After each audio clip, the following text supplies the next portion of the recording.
keystone.edu. Welcome back to the show, folks. Mike Harrington went from fat to fit. He's here to tell you his story. He lost 200 pounds a few years back. He's now kept it off. Was once over 400 pounds, now about 220, and staying lean and mean. So we're talking about now your journey. You've gone from being obese to transforming your body to sustaining that, and now you want to get the word out there to other people who struggle with weight about this. So walk us through what you want your legacy to be, what the next part of your overall mission is. Sure. As I've been going through this, I've been finding that more and more people have been coming to me and just telling me how much the writing, the speaking that I've been doing has been helping them. Dozens and dozens, if not hundreds. You have a website, right? Get folks your website real quick. I have a website. I have a Facebook page. Give it to them real quick, because they get www.mikeinspiresme.com. So you have able to write about your journey, so they're seeing that. Correct. And what are you hearing from folks when they? People pour their hearts out. It's amazing. I've had people tell me incredible stories of how they struggle, some with physical limitations, just all kinds of, just the pain that they're in. In fact, just before the show, I had a relative write to me who's struggling. Please help me. Judgmental, when folks are that big, how much are other folks judgmental of them in their situation?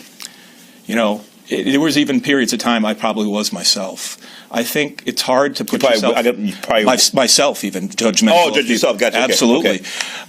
I think that until you can walk a mile in a man's shoes, you really don't know what it's like to nobody wants to be in that situation. Right. And it's not just mere they don't take care of themselves or they're lazy.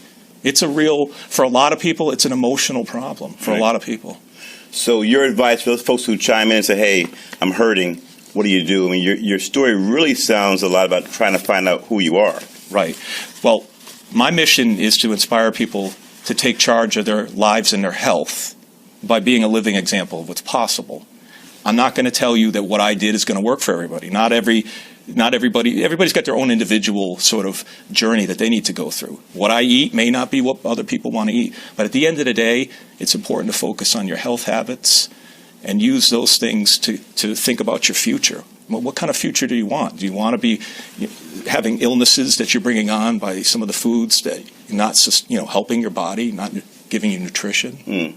I assume also understanding your trigger. I mean, in hearing your story, you understood your trigger was stress, and then when you were stressed out, you ate bad foods, and when you ate bad foods, you binged, and you ate it all the time. So for a lot of people, it sounds like it takes a lot to really peel the layers off and figure out what makes you stressful, right? And where are some unresolved issues? Because it sounds to me that once you can begin to deal with unresolved issues, you can begin to attack the issue of using food, having the quote-unquote unhealthy relationship with food, right? You hear that time and time again, that food becomes sort of this toxic alternative when you're having problems. It's like you say, I think you mentioned before, it could be alcohol, it could be something else. You got to learn to replace those behaviors. Now, again, like you said, I'm not a licensed professional. Certainly if anybody has some sort of emotional issues that they need to go see somebody professional, they should to be able. Not everybody can do what I did and get over some of these things and learn techniques to deal with them. If I get stressed now, maybe I take a 10-minute walk, or I do some other activity to distract myself because it's not really hunger. But you're more aware when you're getting stressed, and I am. But I have my moments, and that's what we talked about. I have moments where I cave still. When that happens, what do you do? Walk us through when you had that moment, because you're human, you cave. What happens? I've been. And what stops you? It doesn't always.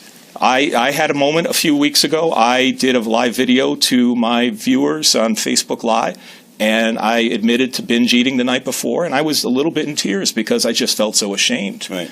Because here I am supposed to be this role model, but I'm a human being. Right. And these things happen. You got to forgive yourself too and move on, right? Absolutely.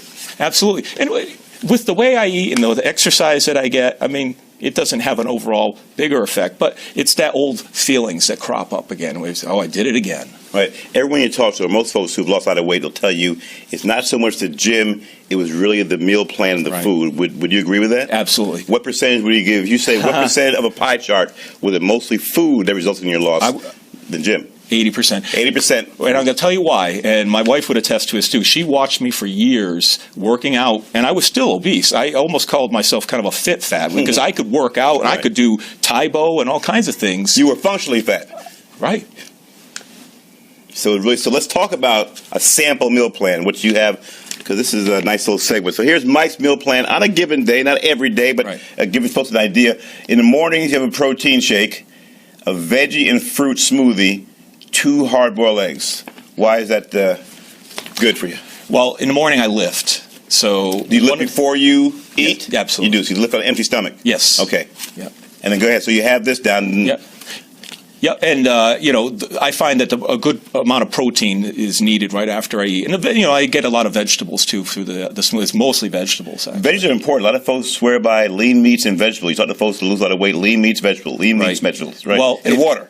Right, and water. Yeah, I drink almost a quart of water. Do you really? How important is that? Because you hear everyone tell you about water. That's really... It's very important to keep hydrated, especially if you're exercising, too. You're sweating. You need more water to kind of flush through your body. So we'll continue on with the meal plan. Mid-morning, a banana. Get a little potassium there, right? Banana doesn't bloat you up.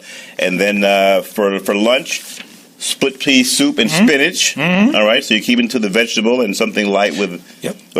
Now, with soup, you got to watch out for the sodium, right? You mentioned homemade. It's homemade. So there's no sodium. You limit the sodium. I absolutely do. And split pea is very high in fiber and protein. Right. Very high. But for folks who like soup, they have to be careful where it's being made. Right. Because it can be loaded with sodium and really undermine your opportunity to lose some weight. Hence why I make a lot of my own foods. Okay, all right. Afternoon snack, veggies with hummus mixed with salsa. Yeah. That sounds kind of tasty. It is wonderful. Had it today. You really should have brought some in, Mike. Oh. The next thing you got to bring some stuff in. Remember that. Bring some goodies. Dinner, baked salmon, farro, and broccoli. Now, what's farro? Yeah, thank you. I was going to ask you, what is farro? Farro is, I believe it's an Italian grain, but one of the reasons I like quinoa type of thing? It's kind of like a quinoa thing. It's also high in fiber and protein. Okay. And then evening snack, protein bar, unsweetened applesauce, then you're done. You want to have a little ice cream, a little 1 scoop of ice cream, Mike, before you turn I might. Yeah. I might. And like we said, this is a typical day where I try. Some days it might be pizza at night. Right.